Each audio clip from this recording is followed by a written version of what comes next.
सतगुरुदेव की जय। बंदी छोड़ कबीर साहिब जी की जय। बंदी छोड़ गरीबदास जी महाराज जी की जय। स्वामी रामदेवानंद जी गुरु महाराज जी की जय हो।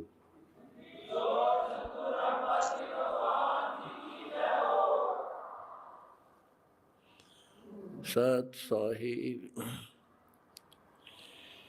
परमेश्वर कबीर जी की प्यारी संगत को, विश्व की सारी संगत को दास का आशीर्वाद है। परमात्मा आपको मोक्ष दे, सुखी रखे, काल कष्ट से आपकी रक्षा करे। बच्चों, आपको सत्संग से, तत्व ज्ञान से रंग दिया है, आपको परिपूर्ण कर दिया है। आज मानव एजुकेटेड है, शिक्षित है, आसानी से समझ जाता है अच्छे और बुरे को। परमात्मा की विशेष श्रद्धा है। ये साइंस परमात्मा ने मानव को दी, जिसके कारण आज ये सोशल मीडिया परमात्मा कबीर जी की देन है।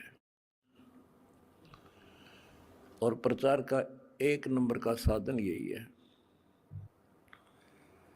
हमारा भगवान पूरा, हमारा ज्ञान पूरा, और समाज की सभी बुराइयों से मुक्त मेरे भक्त भी देवी देवता से कम नहीं। आज के दिन यदि पृथ्वी पर देवी और देवता हो तो आप कबीर जी के बच्चे हो। ये अब समाज को भी समझ में आ चुका है कि यदि बसना चाहते हो, सुखी होना चाहते हो, तो ऐसे बनना पड़ेगा जैसे संत रामपाल जी के बेटा बेटी हैं। बच्चों, पहली बात तो ये है कि भक्ति मार्ग जो है ये खंडे की धार पर चलना है, यानी तलवार की धार पे। कब तक? जब तक हमारा ज्ञान और समाधान पूर्ण समझ में नहीं आता। और जब ये समझ आ जाता है, इसमें आने वाले कष्ट जो होते हैं वो हमारे लिए वरदान बनते हैं। ये अब आपके आसानी से समझ में आ जाएगा। अध्यात्म की सफलता का मूल कारण है कि राज्य रमता राम की, रजा दरे जो शीस, दास गरीब दरस परस, तिस बैठे जगदीश। ज्यों रखे त्यों ही रहूं, और मेरा के चारा, खाने जाद खरीद हूं, गुलाम तुम्हारा। आपको सत्संग के माध्यम से सुना करते हैं हम, कई उदाहरण भी दिए जाते हैं कि एक राजा था, वो नास्तिक था, उसका वजीर आस्तिक था।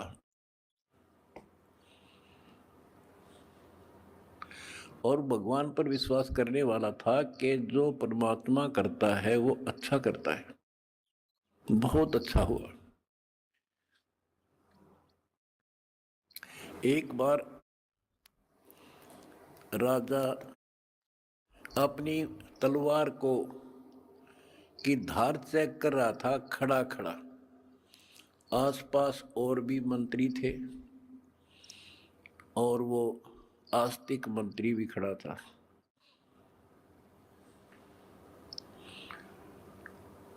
क्या होता है, बात करते करते राजा की उंगली कट गई, तलवार की धार के लाग के। दूसरे मंत्री कहने लगे, हे भगवान बड़ा बुरा हुआ, हे भगवान बहुत बुरा हुआ। वो जो भगवान पर विश्वास करने वाला मंत्री कहता है कि बहुत अच्छा हुआ, वो दूसरे मंत्री, जो वो मंत्री था भगवान के डरने वाला विश्वासी, वो बहुत ही समर्पित था, राजा उसके ऊपर बहुत विश्वास करता था। लेकिन दूसरे जो मंत्री थे वो उसकी निंदा करते रहते थे, जी आदमी ठीक नहीं सर, ये आपको मरवाएगा कभी। वो चाहते थे किसी तरह इसकी महिमा कम हो, तुम्हारे नंबर बने। जब उसने कहा कि उंगली कटगी राजा तो बहुत अच्छा हुआ, जो हुआ अच्छा हुआ, बहुत अच्छा हुआ, तो इस बात से राजा बोला भाई मेरी तांगड़ी कट गई और तू का अच्छा हुआ, नालायक आदमी। तो दूसरे मंत्रियों का दाव लग गया, जी हम भी तो आपने कहा नहीं करते, ये तो आपका दुश्मन है, आपके बुरे मराजी से, इसको जेल में ठोक दो।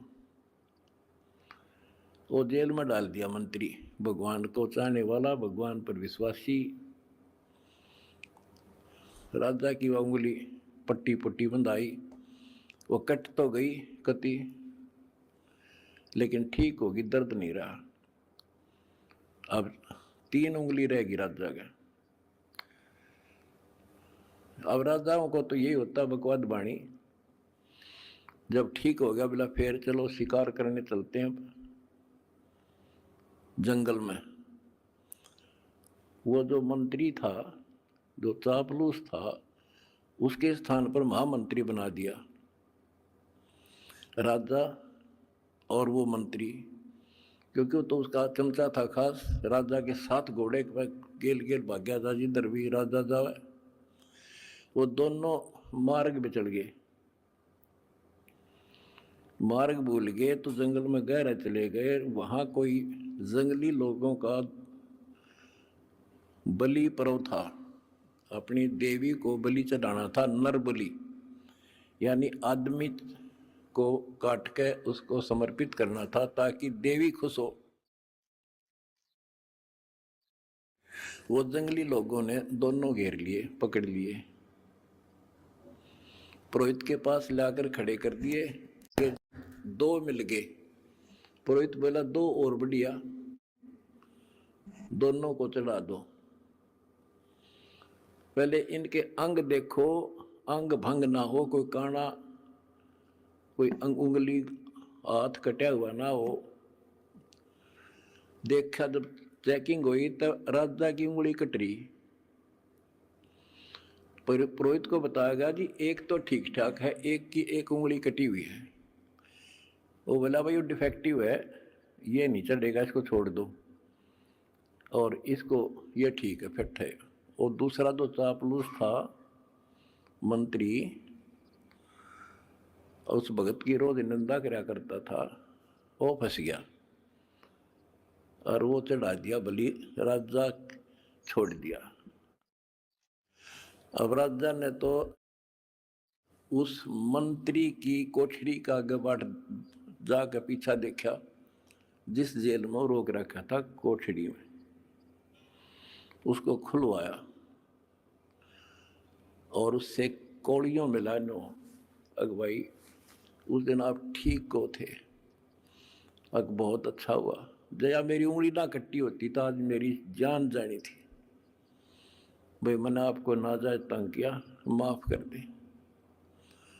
बोला जी आप राजा, मैं मंत्री, मैं के माफ करूं, आप जो करो और कर लियो, पर एक बात बता, मेरी उंगली कट गई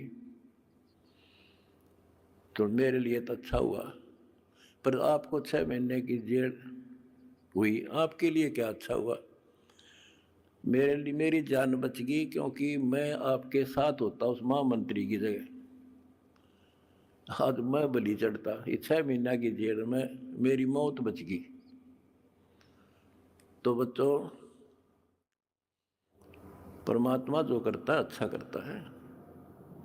इस 11 साल की तपस्या में क्या पता कौन सी करड़ाई टड़ी हो, और परमात्मा जो करता है वो अच्छा करता है। हमारे मन में कभी दोष से नहीं आया, ना सोचिए कि गलत हो सकता है। फिर विश्वास बिना भगवान नहीं मिलता।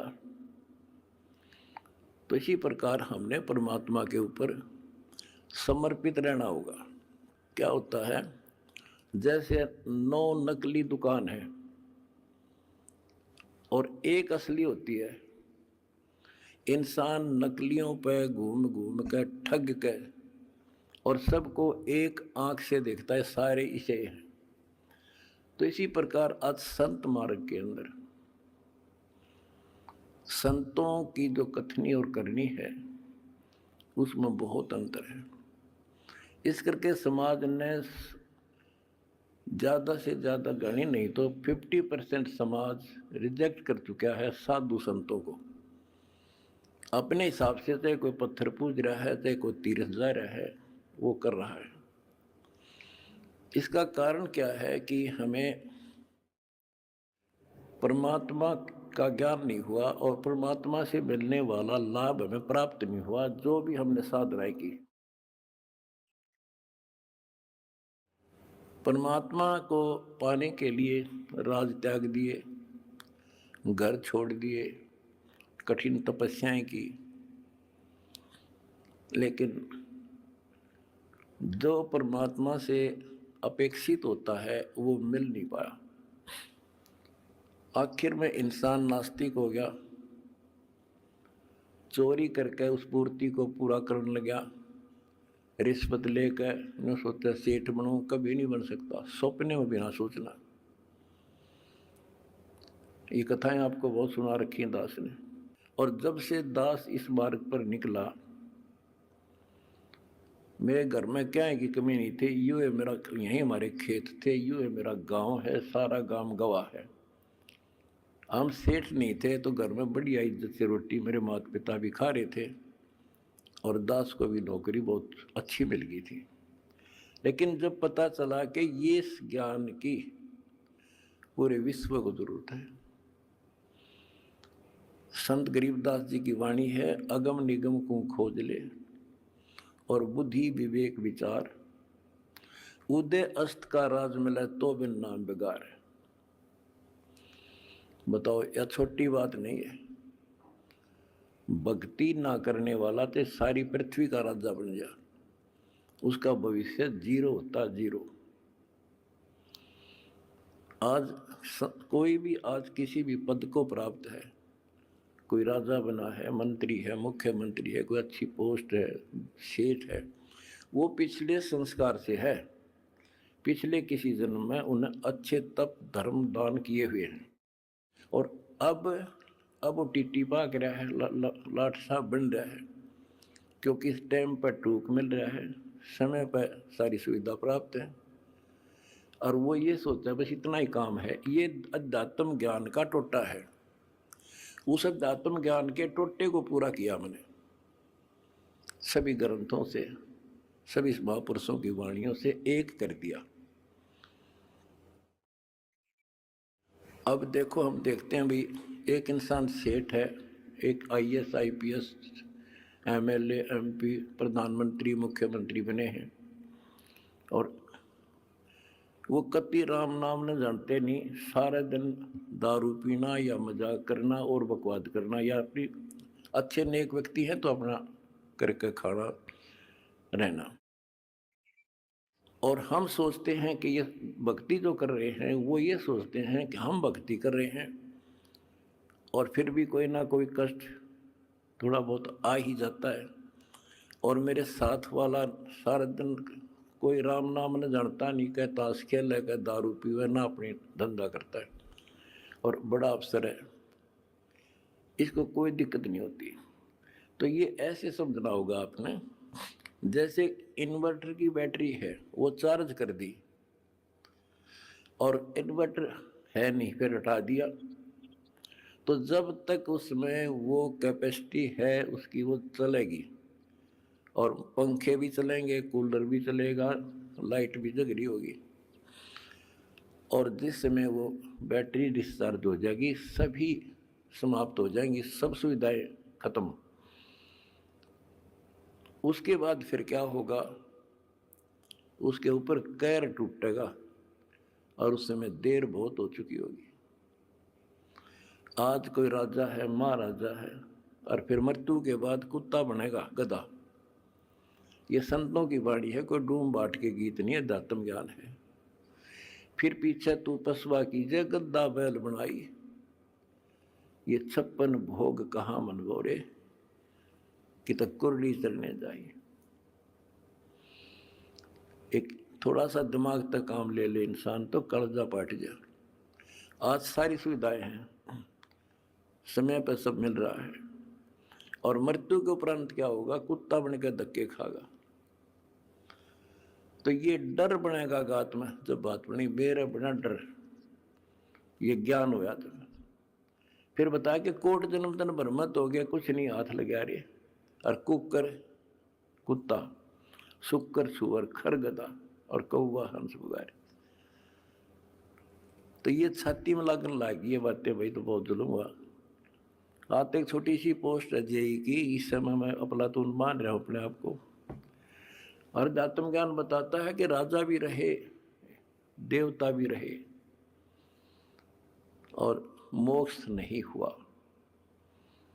मोक्ष कैसे होगा, गीता अध्याय 4 श्लोक 34 में कहा कि अर्जुन, तो तत्व ज्ञान को जो भगवान स्वयं अपने मुख से बोलता है, गीता अध्याय 4 श्लोक 32 में बताया, तत्वदर्शी संतों से पूछ, और वो तत्वदर्शी संत तुझे वो ज्ञान कराएंगे, उनको दंडवत प्रणाम कर। यानी इतना कीमती है ये ज्ञान, उसी को बताया जाएगा जो कति समर्पित होगा। फिर लास्ट में बता दिया है कि गीता बोलने वाला कहता है कि अर्जुन 18वें अध्याय के 62वें श्लोक में, तू सर्वभाव से उस परमेश्वर की शरण में जा, उसकी कृपा से ही तू परम शांति को और सनातन परम धाम को प्राप्त होगा। एक तो इसी ये बात क्लियर हो जाती है कि गीता ज्ञानदाता से कोई और है परम शक्ति, जिसकी भक्ति से परम शांति होगी और सनातन परम धाम सतलोक प्राप्त होगा, सत्य स्थान। गीता अध्याय 15 श्लोक 4 में कहा है कि तत्व ज्ञान की प्राप्ति के पश्चात परमेश्वर के उस परम पद की खोज करनी चाहिए, जहां जाने के बाद साधक फिर लौटकर संसार में नहीं आते। तो उसके लिए हमने ये पाना है, उस परम पद को पाना है। कौन से परम पद को, जहां जाने के बाद फिर लौटकर नहीं आते, जहां परम शांति है, वो सनातन परम धाम है।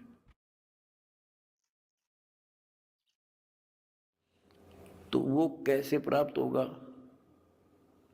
वो तो तत्वदर्शी संत बताओगा। वो गीता के अंदर वो ज्ञान पूरा नहीं है। अगर गीता जी में ज्ञान पूरा होता तो लिख देते वो एक चैप्टर और, कि उस चैप्टर में पढ़ ले जो मैं उस परम अक्षर ब्रह्म की प्राप्ति का जो ज्ञान है। तो इसलिए वो तत्वदर्शी संत आज ये दास है। और मेरा निवेदन है सारी पृथ्वी के मानव से, दास ने एक पुस्तक लिखी है, 2-3 पुस्तकें हमारी मेन, एक तो ज्ञान गंगा है। इस ज्ञान गंगा को जो पढ़ लेगा जी ला के, उसकी 101 पीढ़ी पार हो जाएगी, 101 पीढ़ी।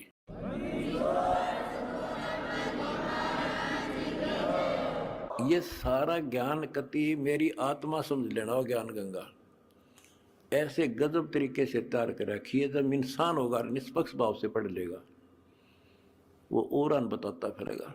इन देखते तो है नहीं, हाहाकार मचाते हैं, इसमें ये लिख दिया वो लिख दिया। एक भी उस पुस्तक में बगैर शास्त्र प्रमाण पर शब्द नहीं बोला। अगर उसमें जो लिखा हुआ गीता से, वेद से, पुराण से, कुरान से, बाइबल से, अगर उसमें गलत है तो फिर वो आपकी पुरानी पुस्तकें खराब हैं। लेकिन पुस्तक गलत नहीं, हमारी बुद्धि खराब है, हम समझ नहीं पाए। दूसरी पुस्तक है जीने की राह। उस जीने की राह पुस्तक पढ़ के करोड़ों भक्त सुधर गए, बच्चे छोटे छोटे भी। वह ऐसी गजब समाज सुधार की पुस्तक है।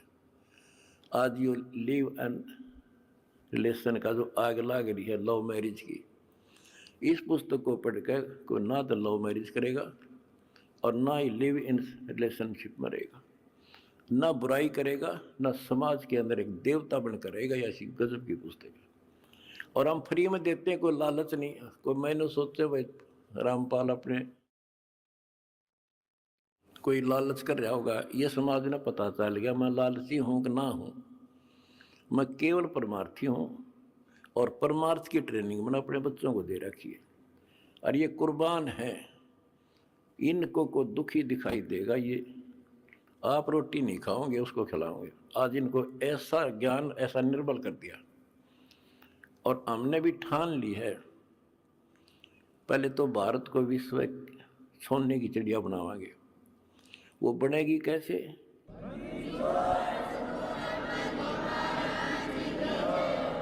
जीने के लिए अन्न की आवश्यकता है, अन्नदाता किसान है और किसान की कांच काट रखी। अब हम सबसे पहले मजदूर और किसान का डट कर साथ जाएंगे। कोई आपत्ति आवेगी या किसी को वैसे को इसी कारण से और समस्या आती है या मजदूर को, ये दो ही हैं जो आज दुखी हैं। और तीसरी बात होगी अगर ये नाम से जुड़ जाएंगे तो हमारा काम हल्का हो जाए, भगवान सीधा कनेक्शन देगा, इनमें सीधा लाभ देगा। अब भगवान कहते नाम क्या करता है, भगवान क्या करता है। जैसे शुरुआत में हमारे गांव में लाइट बिजली नहीं होती थी और बिजली की तरह शुरुआत हुई लगवाने की तो एक आधी जगह को एक्सीडेंट हो गया, इंसिडेंट न्यों पता लग गया भाई वहां बिजली ने पकड़ लिया, मर गया। तो उससे और डर बन गया लोगों के। हमारे गांव में बिजली की शुरुआत हुई, मैं जब जेई लगाई था तब तक हमारे घर में बिजली नहीं थी, सन 1977 तक, और ना नीयत थी लगवाने की। तो मैंने आके अपने एक दोस्त था मेरा यहाँ, वो बिजली का काम करता था, कुछ लोगों ने लगवा ली थी गांव में भी। मैंने उसको कहा भाई तो घर वालों से कह तो सामान ले आ, मैं सामान दे दूंगा, बता कितना सामान क्या फिटिंग का इसमें पैसे लगेंगे। उसने बताया 1200 रुपये लगेंगे, मैंने दे दिए। वो सामान लेकर घर आ गया, मैं चला गया ड्यूटी पे।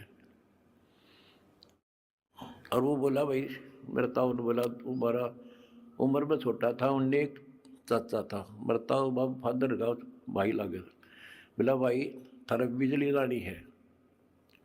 वो बोला तो अपने माँ बाप का ला ले बिजली, भाग जा रखी तो बकवास करे तो मारे क्यों लाओ बिजली, तू अपने ला ले। यानी बिजली को इतना गलत समझते थे।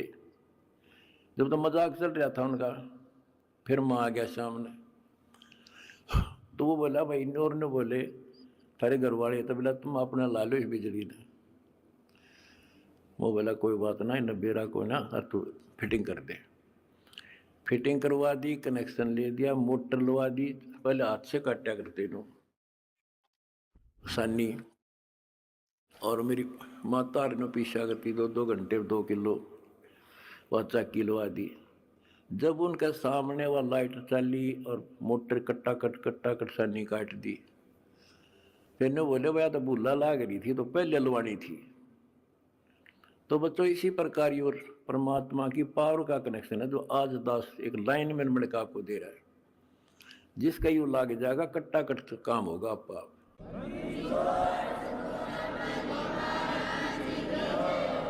ये करोड़ों भक्तों ने कनेक्शन ले रखे हैं, सारे के ठाठ कर रखे हैं, सबके चेहरा पर रौनक, कोई टेंशन नहीं आ सकती। पर भगवान की भक्ति खा कर देश में समस्या आती रही और धन का टोटा हो गया। तुमने इतना दान कर दिया कि आज देख कितने लाखों दुखियों का दुख दूर हो रहा है तुम्हारे दान से। और वो जब भगवान का जुड़ गया तो सीधा कनेक्शन उनसे भी हो जाए। भगवान को रिश्तेदार थोड़ा किसी का हो, तो सबको देगा, सबके साथ एक जैसा व्यवहार है। बिजली ने कोई लगवा लो अपने पावर को, फुल काम करेगी, पर उसकी मेंटेन उसको सारी उसकी जो है मर्यादाओं का पालन करना होता है। गलती कर दी तो वह नष्ट भी कर देती है। तो सावधानी बरतें, मर्यादा का पालन करें और देखो फिर किसे ठाठ हो जाएंगे। और मोक्ष मिलेगा। ये तो रूंगे में मिलेंगे, यहाँ के सुख तो रूंगा, असली जड़ तो मोक्ष है। वहां चले जाएंगे जहां जाने के बाद फिर लौट कर संसार में नहीं आते। सत साहिब।